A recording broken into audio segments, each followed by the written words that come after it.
Good morning and happy third Saturday of Lent. And our gospel today comes from Luke. Jesus addressed this parable to those who were convinced of their own righteousness and despised everyone else. Two people went up to the temple area to pray. One was a Pharisee and the other was a tax collector. The Pharisee took up his position and spoke this prayer to himself. "O God, I thank you that I am not like the rest of humanity, greedy, dishonest, adulterous, or even like this tax collector. I fast twice a week, and I pay tithes on my whole income." But the tax collector stood off at a distance, would not even raise his eyes to heaven, but beat his breast and prayed, "O God, be merciful to me, a sinner." I tell you, the latter went home justified, not the former.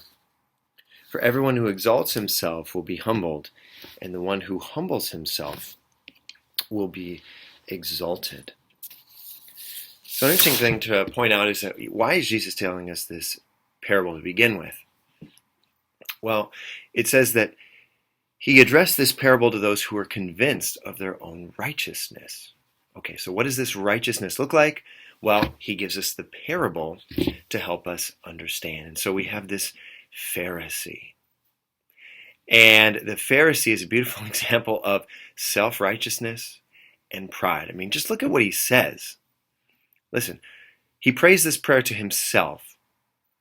"Oh God, I thank you that I am not like.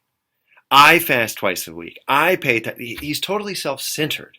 And I think this is at the heart of self-righteousness. This is at the heart of pride, is that we're self-centered. It's all about me. He prays the prayer to himself, not to God, but to himself. He's very self-centered.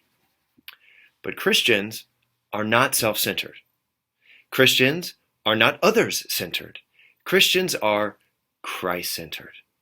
When we look at Jesus, we see him tell us, he says, "Learn from me, for I am meek and humble of heart." So Jesus is a beautiful example of what it means to be humble, not to be self-righteous, not to be prideful and proud, but to be humble. So that's what we want to be like.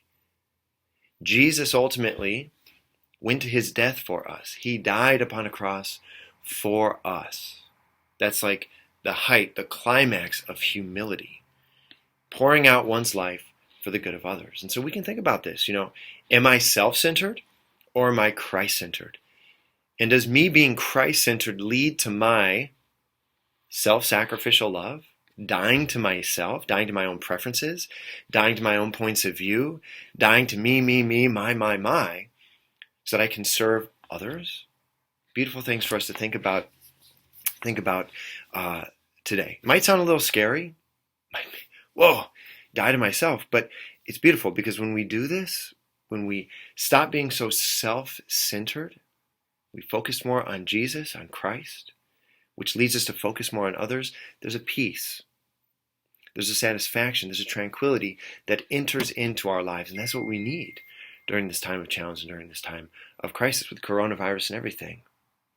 It might not be very intuitive, but the less we focus on ourselves and on Jesus and others, there'll be more peace, more tranquility. So let's go to Our Lady, Mother Mary.